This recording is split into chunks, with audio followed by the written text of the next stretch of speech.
The night of October 25th, 1942, at precisely 11:30 p.m., Platoon Sergeant Mitchell Paige crouched in the mud on a narrow ridge south of Henderson Field and listened to something that made his blood run cold. Through the driving rain and darkness of the Guadalcanal jungle, he could hear them, thousands of voices. Japanese soldiers singing, laughing, talking loudly as they moved through the jungle barely 300 yards from his position. They weren't attempting stealth. They were celebrating victory before the battle had even begun. Paige commanded 33 Marines manning 4 Browning M1917 water-cooled machine guns along a 2,500-yard stretch of the southern perimeter. Behind him, perhaps 800 Marines from Lieutenant Colonel Louis Chesty Puller's 1st Battalion, 7th Marines, held a desperate line protecting Henderson Field. In front of him, concealed in the jungle darkness, an entire Japanese regiment, 2,500 combat troops from the Second Sendai Division, prepared to sweep his position aside like it didn't exist. If you're enjoying this deep dive into the story, hit the subscribe button and let us know in the comments from where in the world you are watching from today. The Japanese commanders had good reason for confidence. Intelligence reports indicated that the American perimeter was thinly held, undermanned, exhausted from months of continuous combat. The attack plan called for overwhelming force at the weakest point, break through Paige's ridgeline, drive straight through to Henderson Field less than a mile behind him, and the entire American lodgment on Guadalcanal would collapse. The airfield that had changed the strategic balance in the Pacific would fall back into Japanese hands. The 23,000 Marines and soldiers defending the Lunga perimeter would be trapped with their backs to the sea, cut off from supply, facing annihilation. What Japanese commanders couldn't understand, was that the Americans they were about to attack weren't the demoralized, supply-starved troops they imagined. These were United States Marines who had been fighting for their lives for nearly 3 months, who had learned to kill efficiently and without hesitation, who understood that retreat meant death, and that the only way off this island was through the enemy in front of them. And in Platoon Sergeant Mitchell Paige, they were about to encounter a 24-year-old machine gunner who had trained for 6 years to do exactly one thing: keep his guns firing no matter what. The Japanese Second Sendai Division was marching toward a man who would redefine what one Marine could accomplish when everything else failed. The mathematics of the situation were brutal and simple. Paige's platoon represented perhaps 1/20th of the defensive force holding the southern perimeter. The Japanese attacking force outnumbered his entire battalion by a factor of 3-1. In a straight fight, with the enemy achieving tactical surprise at their chosen point of attack, the Americans should have been overrun in minutes. Their positions should have been swept away by sheer weight of numbers and firepower. The Japanese breakout should have succeeded. Instead, over the next 10 hours, this section of the American line would become a killing ground, so effective, so completely dominated by American firepower, that an entire Japanese regiment would be destroyed. Not defeated, not repulsed, destroyed. 2,500 Japanese soldiers would attack through the narrow jungle ravine that Paige defended. Fewer than 300 would survive to retreat at dawn.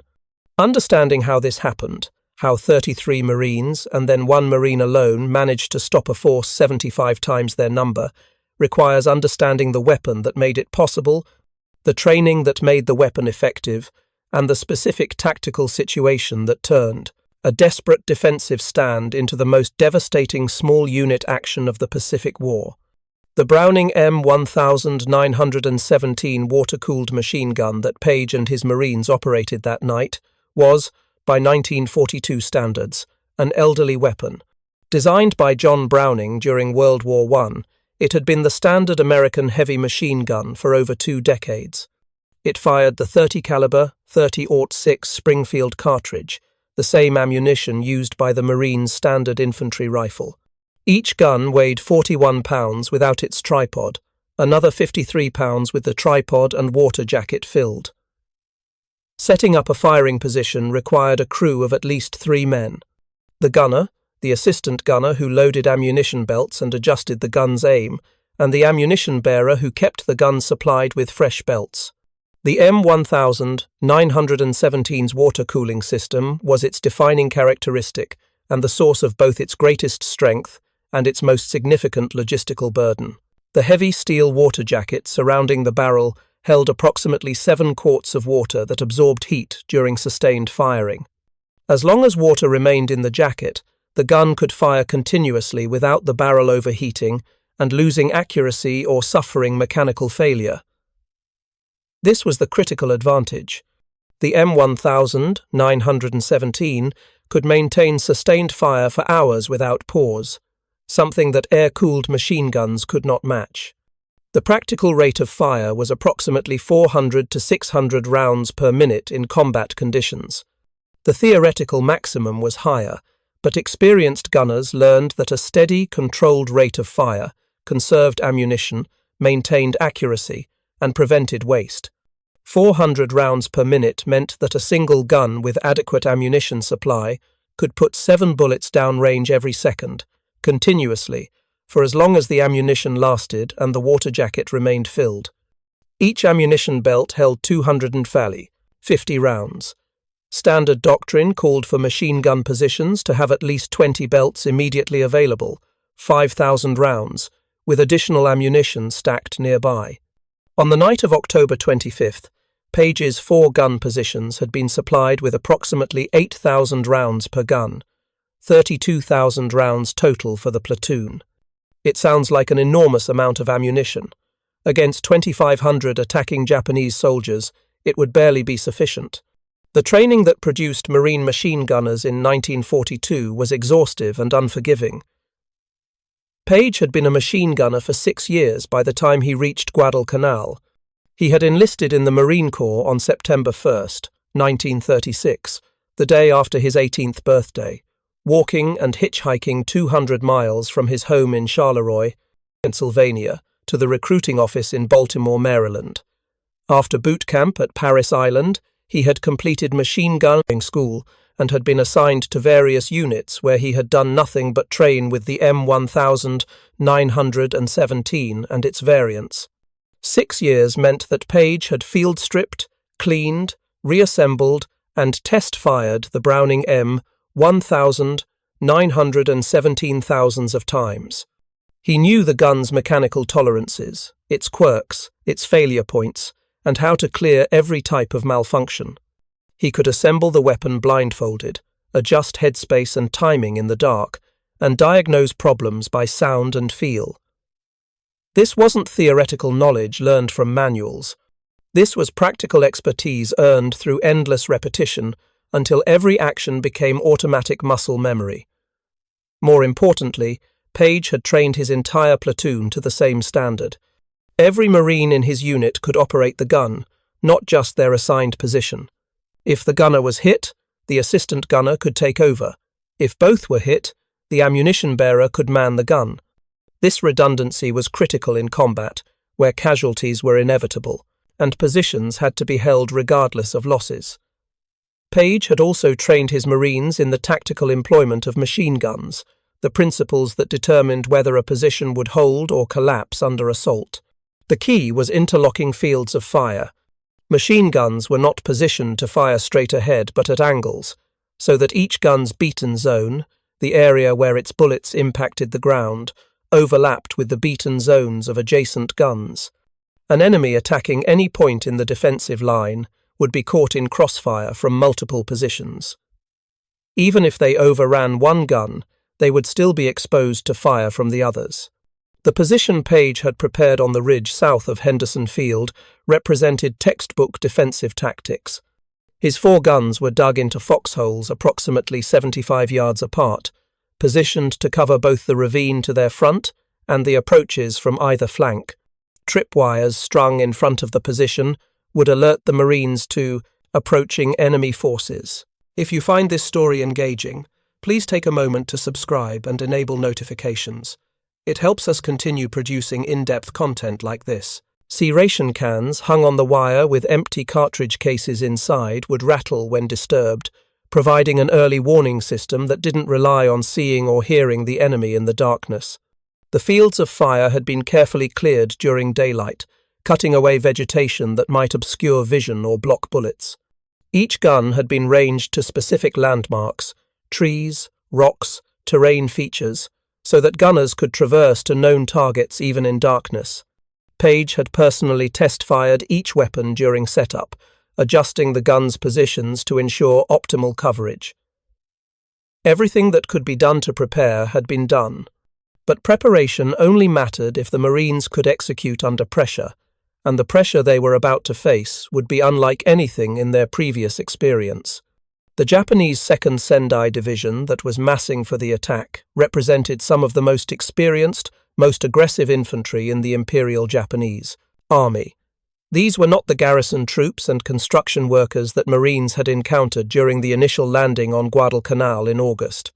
These were combat veterans who had fought in China, who had trained specifically for night assault tactics, who believed absolutely in their tactical and spiritual superiority over their enemy. The Second Sendai Division had arrived on Guadalcanal throughout September and early October, transported by the Tokyo Express, the nickname Americans gave to the Japanese destroyer runs that delivered troops and supplies to the island under cover of darkness. The division's parent formation, the 17th Army under Lieutenant General Harukichi Hyakutake, had been tasked by Imperial General Headquarters with recapturing Henderson Field and destroying American forces on Guadalcanal. This was not a limited objective or a spoiling attack. This was to be the decisive offensive that would restore Japanese control of the Solomon Islands and eliminate the American threat to the outer defensive perimeter of the Japanese Empire. Hyakutake had arrived on Guadalcanal on October 9th to personally oversee the offensive. He brought with him the 17th Army's artillery, heavy guns, including 100mm cannons and 150mm howitzers, that the Americans had not yet faced in significant numbers on the island. He brought ammunition, supplies, and reinforcements that increased Japanese strength on Guadalcanal to approximately 25,000 troops, roughly equal to American strength. Most importantly, he brought a detailed battle plan that had been crafted at the highest levels of command and that was expected to succeed where previous Japanese offensives had failed. The plan called for a three-pronged assault on the American perimeter. The main attack would come from the south, where the Second Sendai Division under Major General Masao Maruyama would drive through the jungle and strike directly at Henderson Field. Supporting attacks would hit the American positions along the Matanikau River to the west, fixing American forces in place and preventing them from shifting to reinforce the main assault. Once the Second Sendai Division broke through, Japanese forces would flood into the American rear area, overrun Henderson Field, and destroy the disorganized American forces. On paper, the plan was sound. In practice, it was based on fundamental misunderstandings of both the terrain and the enemy. The jungle south of the American perimeter was far more difficult to traverse than Japanese maps indicated. The Second Sendai Division's approach march, which was supposed to take 2 days, ended up taking 4. Troops arrived at their attack positions exhausted, hungry, and without their heavy weapons and much of their artillery ammunition, which had been abandoned along the trail because soldiers simply couldn't carry it through the dense vegetation. More critically, Japanese intelligence had badly underestimated American defensive preparations and the effectiveness of American firepower. The assumption was that Marines, exhausted from months of continuous combat and short on supplies, would break when hit by overwhelming force in a night attack. The Japanese Army's experience in China had reinforced this belief. Chinese forces, however well they fought during daylight, tended to abandon positions when attacked at night by aggressive Japanese infantry. Japanese doctrine assumed that Western forces would behave similarly, that night attacks would create panic and confusion that would shatter defensive positions.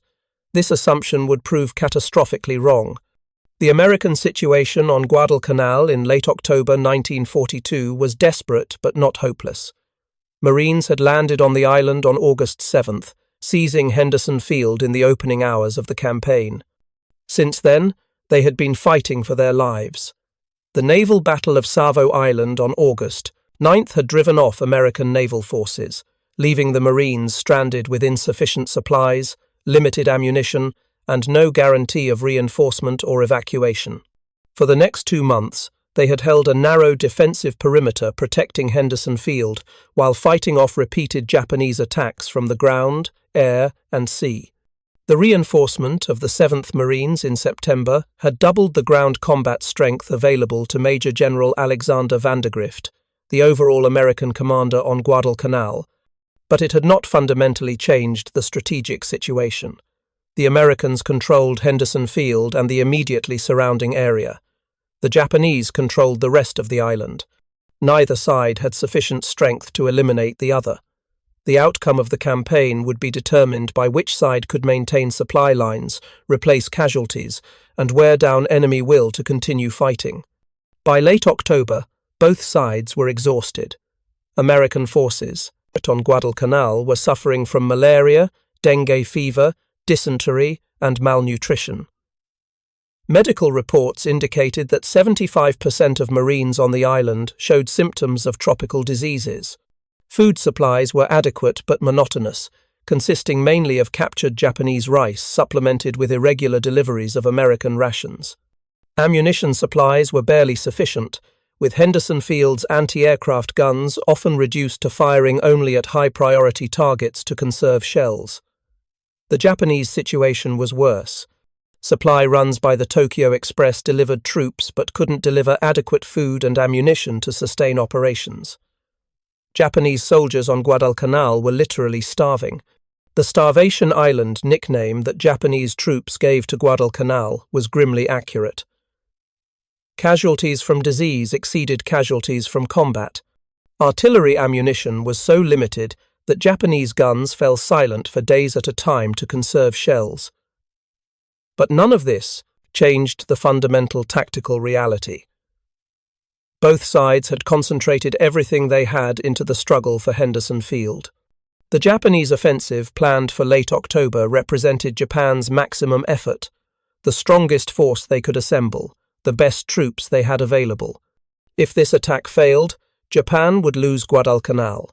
If the attack succeeded, the Americans would be trapped and destroyed, and the strategic initiative in the Pacific would shift back to Japan. Everything hinged on whether Hyakutake's forces could break through the American perimeter and reach Henderson Field. And the most critical sector, the narrow stretch of jungle ridge where Japanese intelligence indicated the weakest American defenses, was held by 33 Marines under Platoon Sergeant Mitchell Paige. Paige had set up his defensive position on October 24th, 1 day before the attack. Chesty Puller, commanding the 1st Battalion, 7th Marines, had positioned his forces along a 2,500-yard front south of Henderson Field. The terrain was challenging. Dense jungle covered most of the area, limiting visibility to a few dozen yards at best. The ground was broken by ravines and gullies that provided natural avenues of approach for attacking forces. The ridge where Paige positioned his guns was one of the few pieces of elevated ground that offered good fields of fire into the ravines below. Puller's battalion was stretched thin. 800 Marines defending 2,500 yards meant roughly 1 Marine every 3 yards. This was far below the density that doctrine recommended for a defensive position, but there simply weren't more troops available. The entire American perimeter was held with similar thin margins. Vandergrift had no reserves. Every unit was committed. If any section of the line broke, there was nothing behind it except Henderson Field itself. Paige understood this. Every Marine on the perimeter understood this. There would be no retreat. There was nowhere to retreat to. The ocean was at their backs. The only supply ships that could reach them came irregularly and under heavy Japanese air and naval attack. If Henderson Field fell, the Marines on Guadalcanal would be cut off, surrounded, forced to surrender or be hunted down and killed. The defensive line had to hold. Every position had to hold. Because if even one position failed, the entire perimeter would collapse. The afternoon of October 25th, Paige inspected his positions one final time. Each gun was properly emplaced, ammunition stacked nearby, fields of fire clear. Tripwires were set, The Marines manning the guns were veterans of the Guadalcanal campaign, experienced in combat, steady under fire. They had beaten back Japanese attacks before, in September at Edson's Ridge, where Marine raiders had held against repeated banzai charges. They would hold again. But as darkness fell and the rain began, as Paige crouched in his foxhole listening to the sounds of thousands of Japanese troops moving into position, he had to wonder if this time would be different. The Japanese had never attacked in these numbers before. The entire defensive line south of Henderson Field was about to face the full weight of a reinforced division, 7,000 combat troops hitting a position held by perhaps 1,500 Marines. Even with the advantage of prepared defences and superior firepower, the odds were close to even. And in Paige's sector, where the Japanese main effort would fall, the odds were far worse.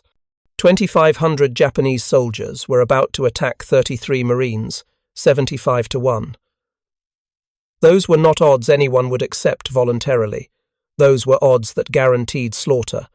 The only question was which side would be slaughtered. The Japanese attack began at exactly 2 a.m. on October 26th, with an artillery barrage that lit up the night sky.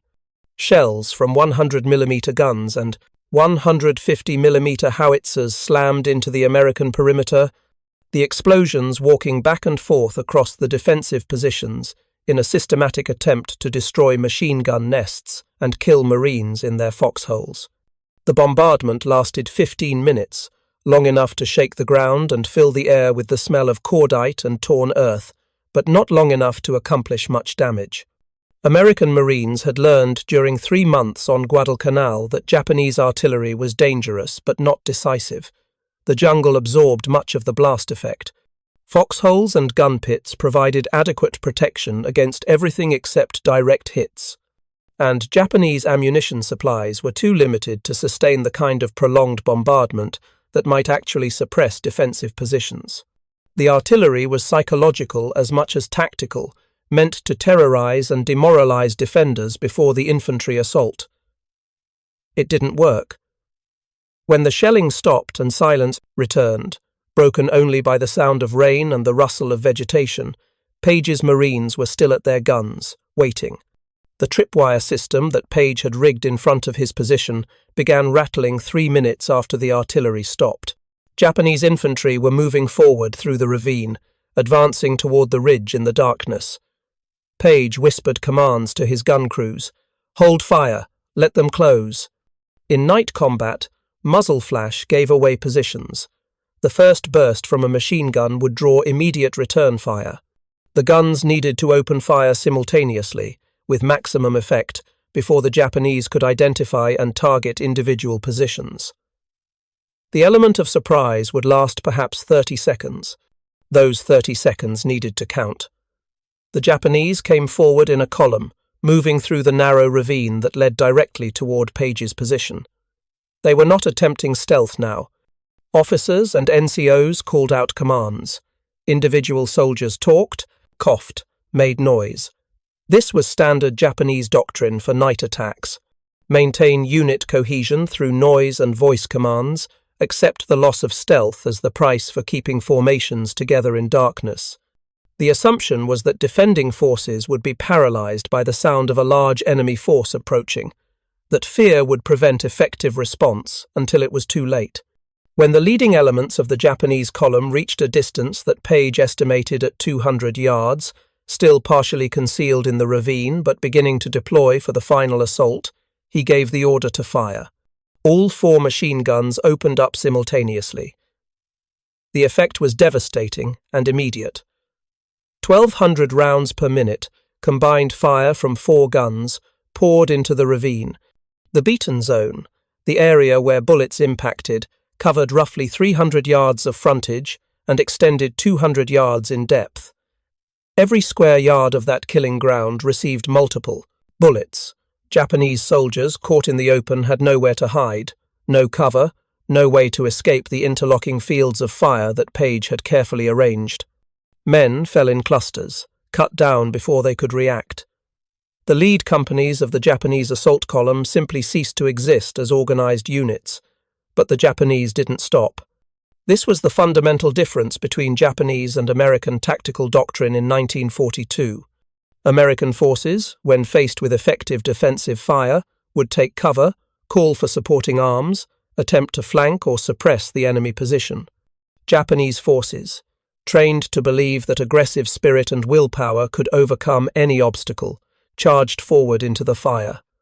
Officers drew their swords. NCOs screamed encouragement. Individual soldiers fixed bayonets and ran toward the source of the machine gun fire, knowing they would almost certainly die, but believing that their sacrifice would allow others to break through. The mathematics of this doctrine were brutal. A man running through machine gun fire might cover 50 yards before being hit. At 400 rounds per minute per gun, the machine gun position would fire roughly 30 bullets during that time. If even one bullet hit, the attacker died. If he somehow survived, he still had to close the remaining distance, climb out of the ravine, reach the gun position, and kill the crew. The odds were astronomical against success, but if enough men charged, if casualties didn't matter, if unit commanders were willing to accept 90% losses, eventually some attackers might reach the defensive position through sheer weight of numbers. This was exactly what the Japanese attempted. Wave after wave of infantry charged forward into Paige's killing ground. When the first wave was cut down, the second wave advanced over their bodies. When the second wave fell, the third wave came forward. The machine guns never stopped firing. Gunners traversed left and right, covering the entire frontage. Assistant gunners loaded fresh ammunition belts as the previous belts ran out. Ammunition bearers ran forward with more belts, keeping the guns supplied. Paige moved between his 4 gun positions, checking on his Marines, making sure each gun continued firing, directing fire onto concentrations of enemy troops. The noise was overwhelming. 4 machine guns firing continuously, Japanese officers shouting orders, the screams of wounded men, grenades exploding, rifle fire crackling. The muzzle flash from the machine guns lit up the night in stuttering bursts of light that revealed for brief instants the scope of the carnage being inflicted. The Japanese bodies began piling up in the ravine. Literally piling up. The dead fell where they were hit, and the living had to climb over them to continue the advance. In some places, the bodies were stacked 3 deep. The wounded who couldn't walk lay where they fell, calling out for help that wouldn't come, because the medics were dead, and everyone else was either dead or still attacking. The ravine was becoming a charnel house, but the Japanese kept coming. 30 minutes into the attack, the first of Paige's gun positions was overrun. Japanese soldiers, perhaps 24 men who survived the fire long enough to close the distance, charged the rightmost gun position and engaged the crew in hand-to-hand combat. The assistant gunner was bayoneted. The gunner was shot at point-blank range. The ammunition bearer tried to swing his rifle like a club and was cut down by a Japanese officer's sword. The gun fell silent. Paige, 75 yards away at another gun position, saw the muzzle flash stop and understood what it meant. He grabbed his rifle and ran toward the silent gun through darkness and rain, hoping he could reach it before Japanese forces exploited the gap in the defensive line. He arrived to find the 3-man crew dead and 5 Japanese soldiers attempting to turn the captured gun around to fire into the American positions. Paige shot 2 of them with his M1000 903 Springfield rifle, killed a third with his Ka-Bar fighting knife when the man charged him with a bayonet, and drove the remaining 2 back into the jungle with rifle fire. He pulled the dead gunner out of the way, checked the gun for damage, found it still functional, and opened fire back into the ravine. The gun had been silent for perhaps 2 minutes. During that time, Japanese forces had surged forward through the gap, climbing out of the ravine and attempting to flank the other gun positions.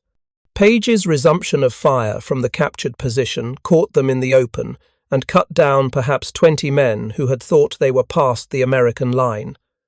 But Paige couldn't stay at this position. He was needed at the other guns, directing fire, keeping his platoon coordinated.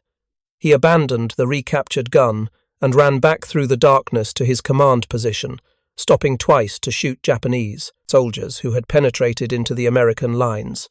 When he reached his original foxhole, he found that 2 more of his gun positions had taken casualties. The leftmost gun had lost its assistant gunner to a grenade.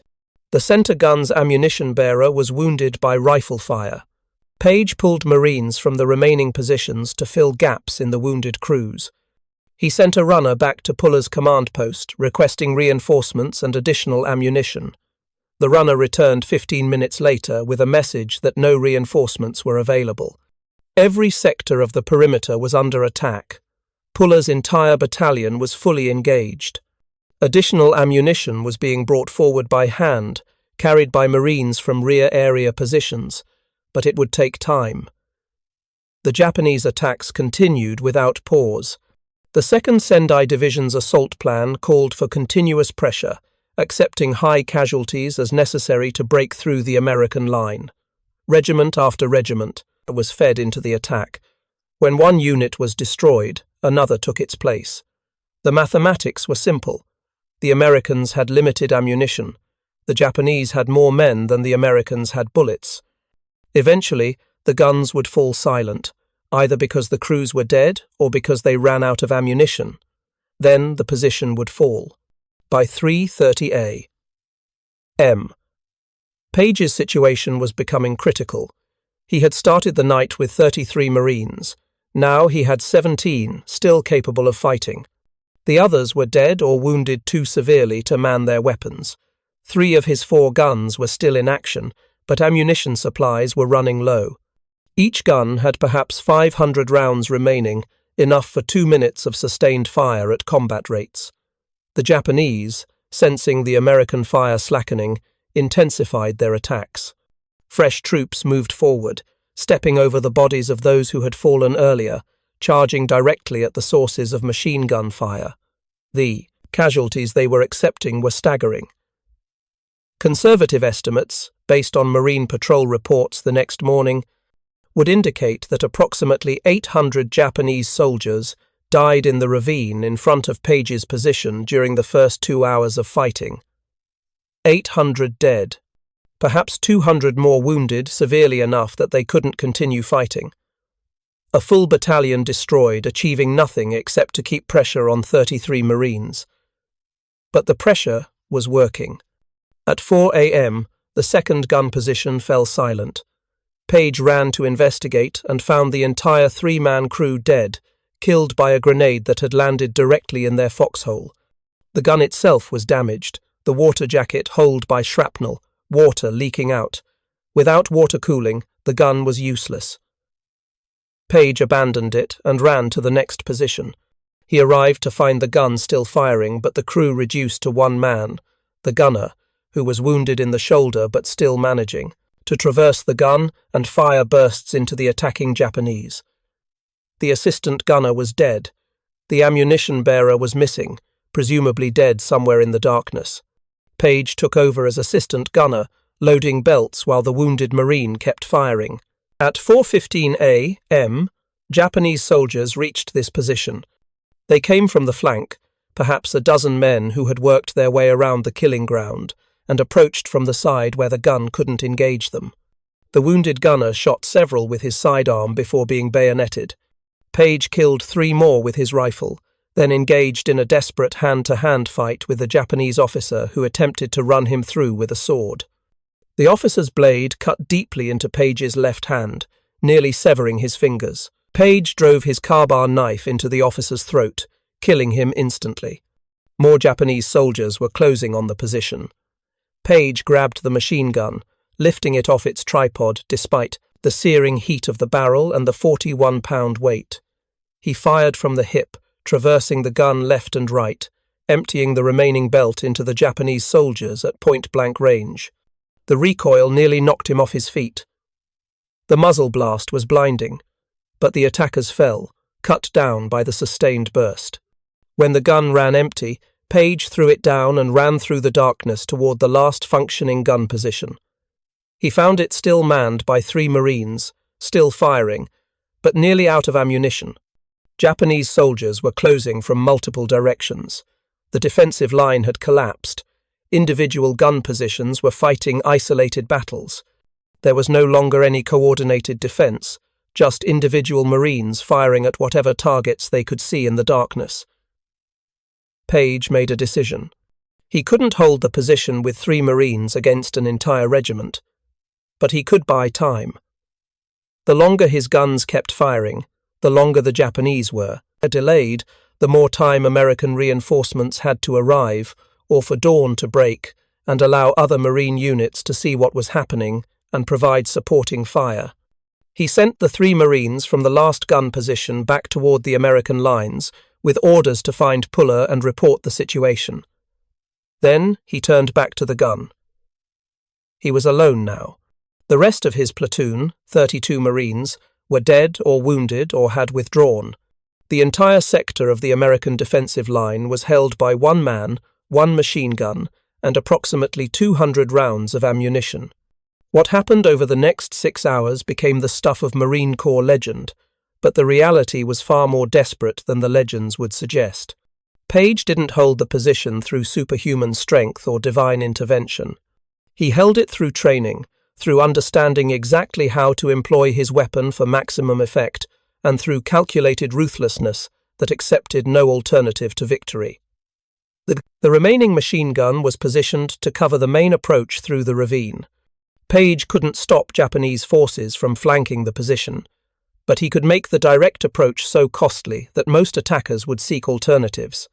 He settled into the gunner's position, arranged the remaining ammunition within easy reach, and opened fire on the Japanese troops still advancing through the ravine. 200 rounds at 400 rounds per minute meant 30 seconds of continuous fire. Paige fired in short, controlled bursts instead, 5 to 10 rounds per burst, aimed at visible concentrations of enemy troops. This stretched his ammunition to last several minutes. When the gun ran empty, he abandoned it and ran through the darkness to one of the other positions, where he had seen ammunition left behind when the crew was killed.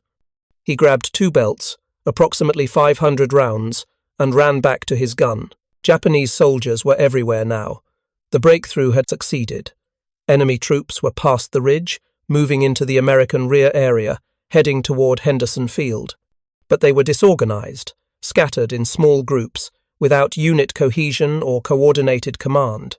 The nightmare approach marched through the jungle, the devastating losses in the frontal attacks, and the shock of encountering far more effective resistance than expected had broken down Japanese tactical organization. Paige couldn't stop the breakthrough, but he could harass it. He fired bursts into groups of Japanese soldiers moving past his position. He relocated after each burst, moving to different positions in the darkness to avoid return fire. He found another abandoned gun, got it working, fired until it ran empty, then moved to another position. At 5:30 a.m., with dawn beginning to lighten the eastern sky, Marines from George Company, the unit positioned behind Paige's sector, counterattacked the Japanese forces that had penetrated into the American rear. Paige heard the distinctive sound of American rifle fire and realized that reinforcements were finally engaging the enemy. He grabbed one of the machine guns, got it mounted on its tripod, and opened fire to support the counterattack. The Japanese, caught between Paige's machine gun fire from the front and George Company's rifles from behind, broke and attempted to retreat back toward their own lines. Paige let them run. His ammunition was exhausted. His hands were bleeding from multiple wounds. He was physically and mentally spent. But the position had held. The Japanese breakthrough had been stopped. As dawn fully broke, Paige could see the scope of what had happened. The ravine in front of his position was carpeted with Japanese bodies, hundreds of dead, stacked in some places 2 and 3 deep. Wounded Japanese soldiers lay among the dead, calling out for water and medical help that would never come. The jungle vegetation was shredded by machine gun fire, entire trees cut down by sustained bursts. Shell casings covered the ground around the gun positions, thousands of empty brass cartridges glinting in the early morning light. Marine reinforcements arrived at 6 a.m. First, a squad from George Company, then a platoon, then more troops, as the full scope of the night's fighting became apparent. Medical corpsmen moved among the Marine positions, treating wounded, confirming dead. Paige was evacuated to an aid station where doctors cleaned and dressed his wounds, gave him morphine for the pain, and ordered him to rest. He refused. Japanese forces were still in contact, still dangerous. Scattered groups of enemy soldiers who had penetrated the American lines needed to be hunted down and eliminated. Paige, despite his wounds and exhaustion, led a group of Marines back toward his original position to clear out any remaining Japanese. What they found was a scene of almost unimaginable carnage. American patrols, counting bodies in the ravine and the surrounding jungle, found over 600 Japanese dead in Paige's sector alone.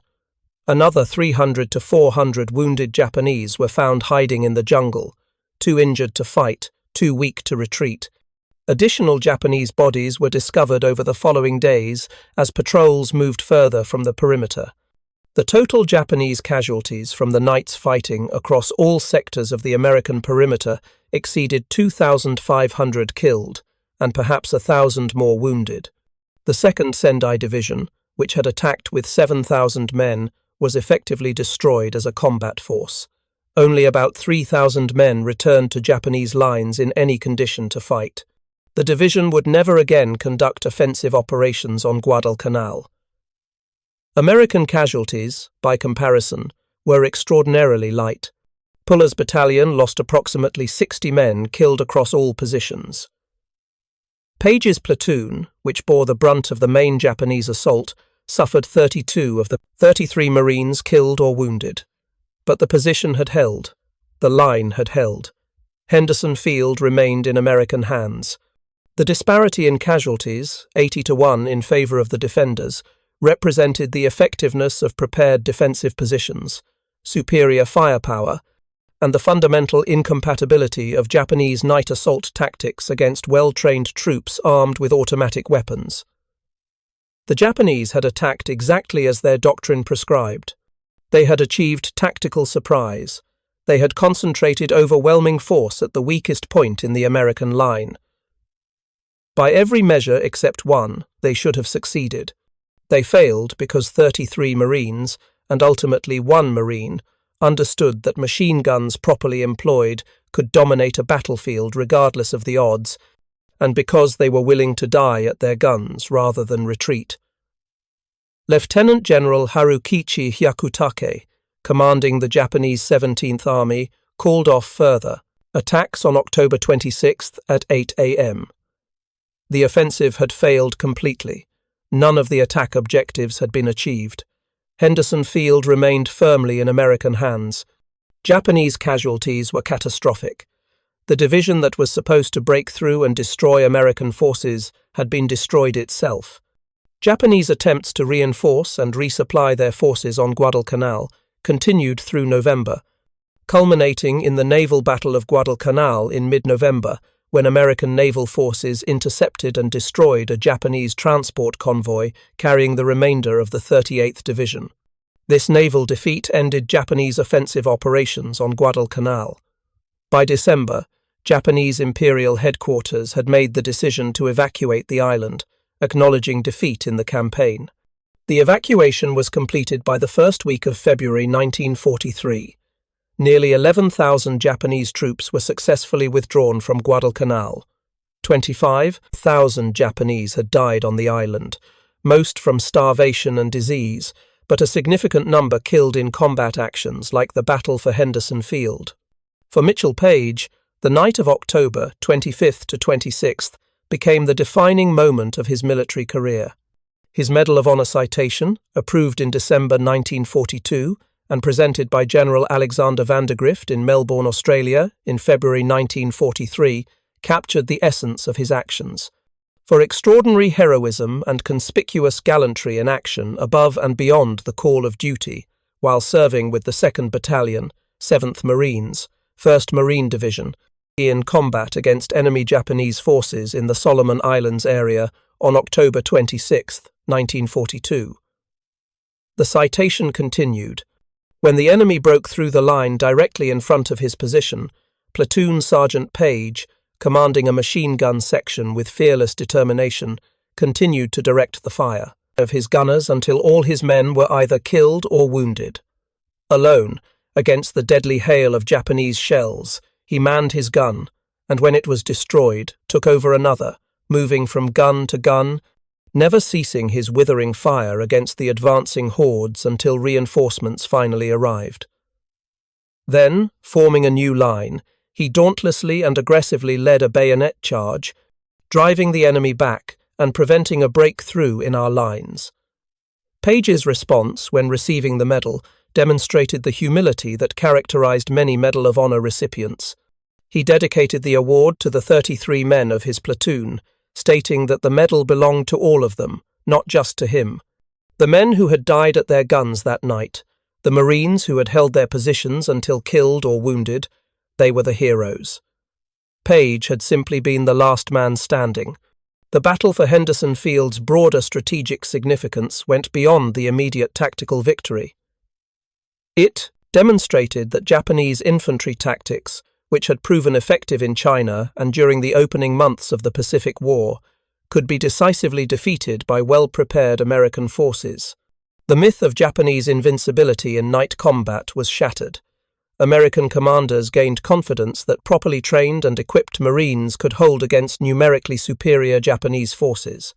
The Japanese, conversely, learned that their reliance on aggressive spirit and willingness to accept massive casualties could not overcome fundamental tactical disadvantages.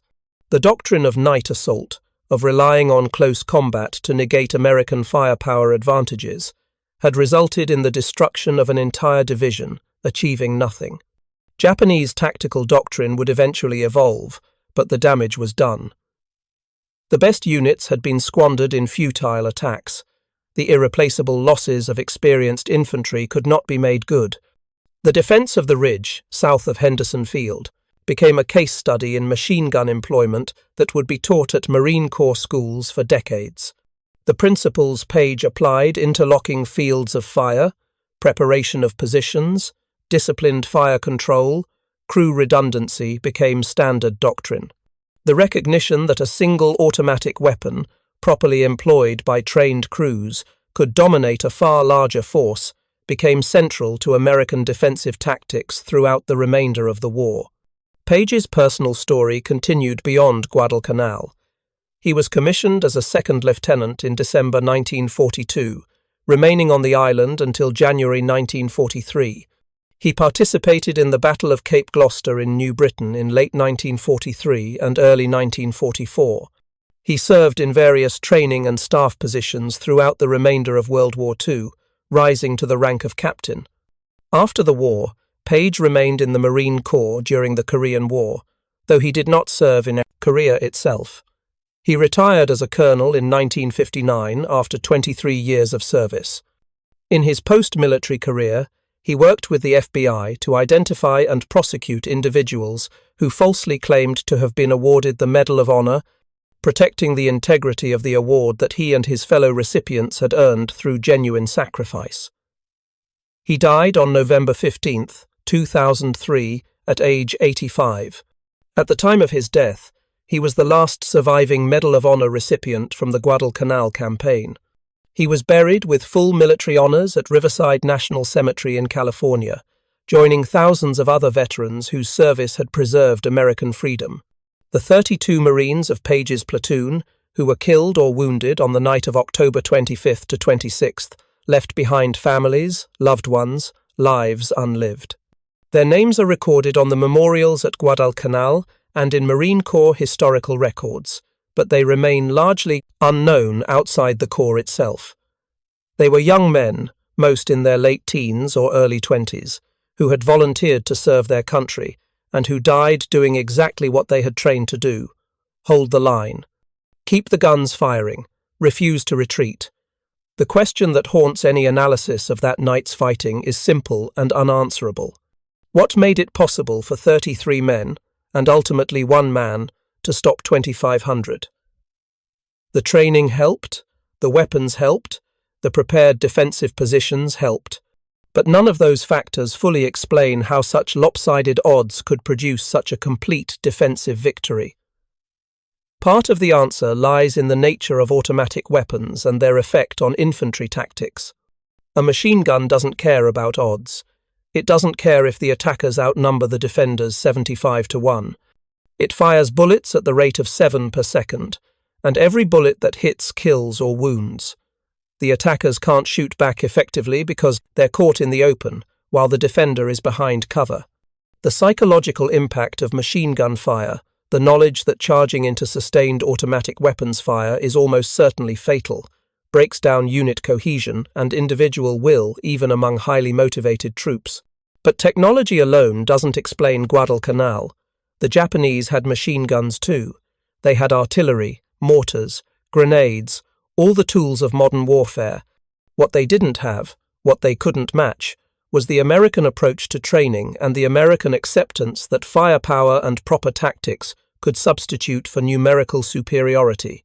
Paige and his Marines had trained until operating their weapons became instinctive. They had prepared their positions with meticulous care.